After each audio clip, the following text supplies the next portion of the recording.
Hi friends, வணக்கம். Welcome back to விடியலே beauty Tamil. இன்றைக்கி வீடியோவில் நம்ம என்ன பார்க்க போகிறோம் அப்படின்னா, வீட்டிலையே ரெண்டு பொருளை வச்சு ஆலோவேரா சோப் எப்படி பண்ணுறது அப்படிங்கிறத பற்றி தான் இந்த வீடியோவில் பார்க்க போகிறோம். இந்த சோப்பு வந்து நம்ம ஸ்கின்னுக்கு ஒரு நல்ல மாய்ஸ்சராக இருக்கும்.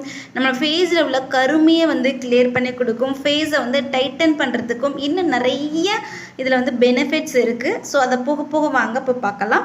ஸோ அதுக்கு தேவையான பொருட்கள் வந்து என்ன அப்படின்னா, மெயினாக வந்து கற்றாழை நம்மளுக்கு தேவை, கற்றாழை மாடல் தேவை. ஸோ நான் வந்து இங்கே 4 எடுத்துருக்கிறேன். அதை வந்து உடனே யூஸ் பண்ணாமல் நான் ஒரு அரை மணி நேரம் அப்படியே வச்சுட்டேன். ஸோ அந்த எல்லோ கலரில் இருக்கிறதெல்லாம் அப்படியே கீழே வடிஞ்சிரும். அதுக்கப்புறமா கீழே இருக்கிறத கட் பண்ணிவிட்டு ஸோ அதுக்கப்புறமா நம்ம யூஸ் பண்ணிக்கலாம். இப்போது அதோட ஜெல்லெல்லாம் நான் நல்லா க்ளீன் பண்ணி எடுத்துட்டேன். ஸோ இந்த ஜெல்லையும் வந்து நான் 2 முறை வந்து நல்லா வாஷ் பண்ணிட்டேன். ஸோ ஏன்னா வந்து அதில் ஏதாவது நம்மளுக்கு இச்சிங் ஏற்படலாம் இல்லையா? ஸோ அதனால் அதுக்கு முன்னாடி நம்ம மிக்ஸி ஜாரை வந்து நல்லா சுடு தண்ணியில் வாஷ் பண்ணிக்கணும். தென் ஆஃப்டர் நீங்கள் இந்த ஜெல்லை வந்து மிக்ஸி ஜாரில் அரைச்சி எடுத்துக்கோங்க. அரைச்சி எடுக்கும்போது கொஞ்சம் ஃபில்டர் பண்ண கஷ்டமாக இருக்கும். ஸோ அதனால் வந்து நீங்கள் வடிகட்டி அப்படி இல்லைன்னா வந்து நல்ல ஒரு காட்டன் கிளாத்தில் வடிகட்டிக்கோங்க. வடிகட்டுன உடனே வந்து கொஞ்சம் நுரையாக இருக்கும். அந்த நுரையை வந்து நீங்கள் எடுத்து கீழே தூக்கி போட்டுருங்க. தென் நம்மளுக்கு வந்து கிளிசரின் சோப் வேணும். ஸோ அதுக்கு வந்து நான் வந்து பியர் சோப்பு எடுத்திருக்கேன். இந்த அளவு அதை துருவி வச்சுருக்கேன். சோபேஸ் இருந்தாலும் அதை நீங்கள் எடுத்துக்கலாம். அதையும் துருவி இந்த மாதிரி நீங்கள் எடுத்துக்கலாம்.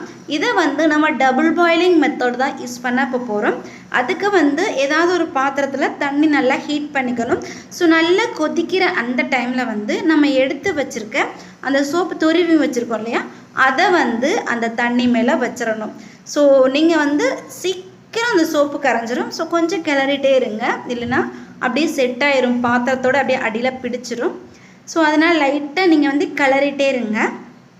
ரொம்ப நேரம் எடுத்துக்காது, ரொம்ப சீக்கிரமாகவே வந்து மெல்ட் ஆயிரும். ஸோ இது வந்து நம்ம ஸ்கின்னுக்கு வந்து அவ்வளோ பெனிஃபிட்ஸ் கிடைக்கும். நம்ம ஸ்கின்னில் உள்ள பிம்பிள்ஸை கிளியர் பண்ணுறதுக்கும் பிம்பிள்ஸ் வராமல் பார்த்துக்கிறதுக்கும் ரொம்ப ஹெல்ப் பண்ணும். இந்த சோப்பை வந்து குழந்தைங்கள்லேருந்து பெரியவங்க வரைக்கும் எல்லோரும் யூஸ் பண்ணலாம்.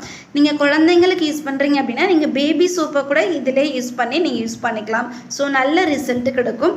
இதை வந்து நம்ம அப்படியேவும் யூஸ் பண்ணிக்கலாம். அப்படி இல்லை அப்படின்னா நீங்கள் கலர் நீங்கள் ஆட் பண்ணிக்கலாம். நான் வந்து க்ரீன் கலர் ஆட் பண்ணிக்கிறேன். நிறையவே ஆட் பண்ணிட்டேன்.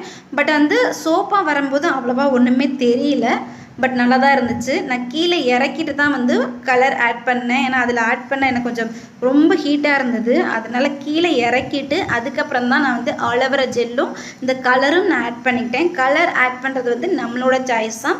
உங்கள்கிட்ட க்ரீன் கலர் இல்லை அப்படின்னா நீங்கள் மஞ்சள் தூள் கூட நீங்கள் இதில் ஆட் பண்ணிக்கலாம். இந்த நெக்ஸ்ட்டு வந்து இதை பிளைனாக கூட விட்டுறலாம். அது வந்து கொஞ்சம் ஒயிட் கலரில் ஒரு மங்கலாக ஒரு கலரில் இருக்கும். இந்த நெக்ஸ்ட்டு வந்து நான் ஆயில் வந்து ஒரு 3 டீஸ்பூன் அந்த அளவுக்கு ஆட் பண்ணிக்கிறேன். ஏன்னா ரொம்ப ட்ரை ஸ்கின்னாக இருக்கவங்க வந்து ஒரு 4-5 டீஸ்பூன் ஆட் பண்ணிக்கோங்க. நான் ஆலிவ் ஆயில் ஆட் பண்ணிக்கிறேன். நீங்கள் ஆல்மண்ட் ஆயில் இல்லை கோகோனட் ஆயில் கூட ஆட் பண்ணிக்கலாம். இப்போ நம்மளுக்கு வந்து ரெடி பண்ணிட்டோம். அதை வந்து ஒரு பவுலில் நம்ம மாற்றி வைக்கணும். அதுக்கு வந்து ஒரு பவுலில் வந்து கொஞ்சமாக கோகோனட் ஆயில் ஆட் பண்ணி அந்த பாக்ஸ் ஃபுல்லாக நம்ம வந்து தடவிக்கலாம். நீங்கள் எத்தனை பவுலில் ஆட் பண்ணிருக்கிறீங்களோ அத்தனை பவுலில் ஆட் பண்ணிக்கோங்க. நான் 2 பவுலில் வந்து ஆயில் அப்ளை பண்ணி வச்சுருக்கேன். ஸோ கொஞ்சம் கூலாகட்டும், ரொம்ப சூடாக இருக்கும்போது ஊற்ற வேண்டாம். கொஞ்சம் சூடு ஆறுனதுக்கு அப்புறமா நம்ம வந்து வேறொரு பவுலில் வந்து ட்ரான்ஸ்ஃபர் பண்ணிக்கலாம். ஸோ இந்த அளவுக்கு கூலாக இருக்குது. ஸோ இப்போ வந்து நான் இந்த பவுலில் நான் ட்ரான்ஸ்ஃபர் பண்ணிக்கிறேன். ஸோ இதை வந்து நம்ம உடனே யூஸ் பண்ணலாமா அப்படின்னா கண்டிப்பாக முடியாது. இதை வந்து ரூம் டெம்பரேச்சரில் வச்சிங்கன்னா ஒரு நாள் ஃபுல்லாக இல்லை 2 நாள் கூட வச்சுருங்க. தென் ஃப்ரிட்ஜில் நீங்கள் ஃப்ரீசரில் வச்சிங்க அப்படின்னா ஒரே நாளில் வந்து உங்களுக்கு ஒரு 5 மணி நேரத்துலேயே வந்து சோப்பு ரெடி ஆயிரும். ஸோ மேலே வந்து இந்த நுரையாக இருக்குது இல்லையா, அந்த நுரையோட அப்படியே நீங்கள் வைக்கக்கூடாது. ஸோ 2 பாக்ஸ்லேயே ஊற்றிட்டு பவுலில் ஊற்றிட்டு அதை வந்து அப்படியே நல்லா டேப் பண்ணி விடணும். டேப் பண்ணிவிட்டு அப்படியும் அந்த நுரை உங்களுக்கு போகலை, அப்படியே இருக்குது, மேலே அப்படியே இருக்குது அப்படின்னா ஒரு ஸ்பூன் வச்சு அந்த நுரையை மட்டும் மேலால் அப்படி எடுத்துருங்க. இல்லை அப்படின்னா அது வந்து கொஞ்சம் அந்த சோப்பில் வந்து அப்படியே பபுள்ஸ் அப்படியே இருக்கும். அதனால ஸோ அந்த நுரையை எடுத்துட்டோம்னா சூப்பரான ரிசல்ட்டு கிடச்சிரும். நான் ஃப்ரீசரில் வச்சு இப்போ எடுத்துகிட்டு வந்துடுறேன். ஃப்ரீசரில் வச்சுட்டேன், இப்போ எடுத்துட்டேன். ஆனால் வந்து நான் அர்ஜெண்ட்டாக வந்து ஊருக்கு கிளம்புறனால என்னால் வந்து ஒரு ஃபோட்டோ மட்டும்தான் எடுத்தேன் சோப்பு எடுத்துகிட்டு. ஸோ அவ்வளோதான் ஃப்ரெண்ட்ஸ். இந்த வீடியோ பிடிச்சிருந்துச்சுன்னா லைக் பண்ணுங்கள், ஷேர் பண்ணுங்கள், கமெண்ட் பண்ணுங்கள். தேங்க்யூ. நலமுடன் வாழ வாழ்த்துக்கள்.